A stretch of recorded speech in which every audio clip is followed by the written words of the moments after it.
Om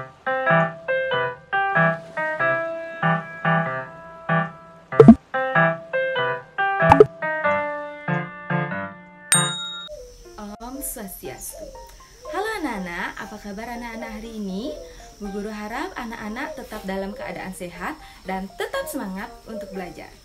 Nah, seperti biasa, sebelum kita memulai pembelajaran, mari kita awali dengan berdoa terlebih dahulu. Untuk itu, berdoa menurut agama dan kepercayaan masing-masing bisa dimulai.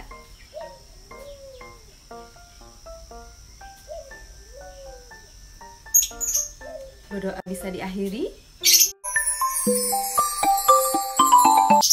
Nah, di masa pandemi seperti sekarang ini, Bu Guru ingin mengingatkan anak-anak untuk tetap menerapkan protokol kesehatan. Apa saja ya cara-cara yang bisa dilakukan untuk menerapkan protokol kesehatan? Salah satunya dengan cara menerapkan 5M. Apa saja 5M itu? Yang pertama ada mencuci tangan, yang kedua memakai masker, yang ketiga menjaga jarak, yang keempat menghindari kerumunan, dan yang terakhir atau yang kelima adalah mengurangi mobilitas.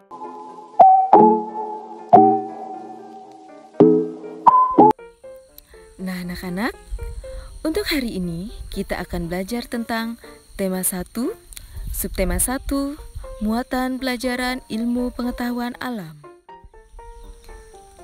Sifat-sifat bunyi dan keterkaitannya dengan indera pendengaran.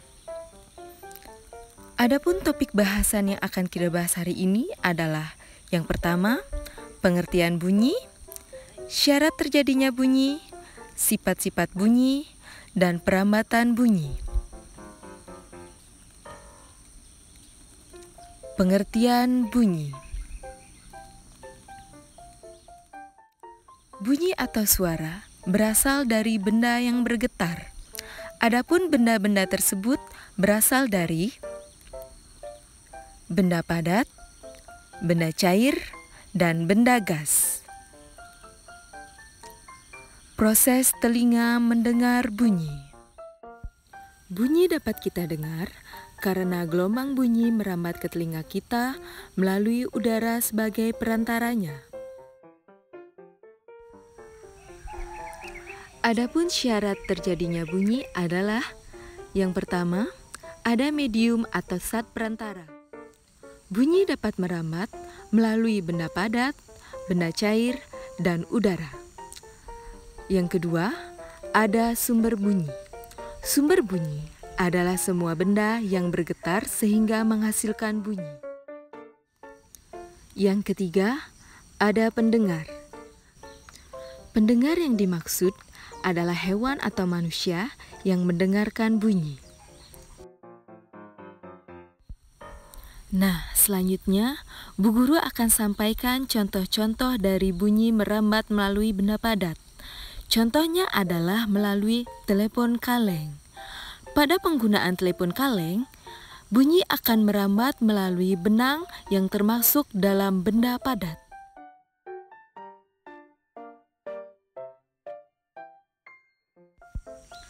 Selanjutnya, contoh bahwa bunyi merambat melalui benda cair. Ketika kita menyelam, kita dapat mendengar suara biota laut atau makhluk hidup yang tinggal di laut, contohnya ikan paus. Ketika ikan paus mengeluarkan suara, gelombang suara tersebut akan merambat dalam air sebagai perantaranya. Selanjutnya, contoh bahwa bunyi merambat melalui udara. Pada peristiwa petir, kita dapat mendengar suara petir karena gelombang bunyi merambat melalui udara sebagai perantaranya. Nah, untuk selanjutnya, kita akan membahas contoh benda-benda yang merupakan sumber bunyi. Contoh pertama adalah senar gitar. Ketika seseorang memetik senar gitar tersebut akan mengeluarkan bunyi, sehingga senar gitar tersebut merupakan sumber bunyi. Nah, contoh selanjutnya adalah drum. Ketika seorang pemain drum memainkan drumnya, dengan cara memukul drum tersebut, drum itu akan mengeluarkan bunyi sehingga drum merupakan sumber bunyi. Contoh terakhir adalah pita suara. Pita suara merupakan organ dalam tubuh manusia dan hewan yang berfungsi untuk mengeluarkan suara. Ketika pita suara bergetar, suara akan keluar sehingga pita suara merupakan contoh sumber bunyi. Selanjutnya, sifat-sifat bunyi. Yang pertama, bunyi memerlukan medium dalam perambatannya. Yang kedua, bunyi dapat dipantulkan oleh benda keras. Yang ketiga, bunyi dapat diserap oleh benda lunak. Nah, kemudian yang terakhir, topik kita hari ini adalah tentang perambatan bunyi. Bunyi merambat dalam bentuk gelombang, sehingga bunyi yang merambat disebut dengan gelombang bunyi.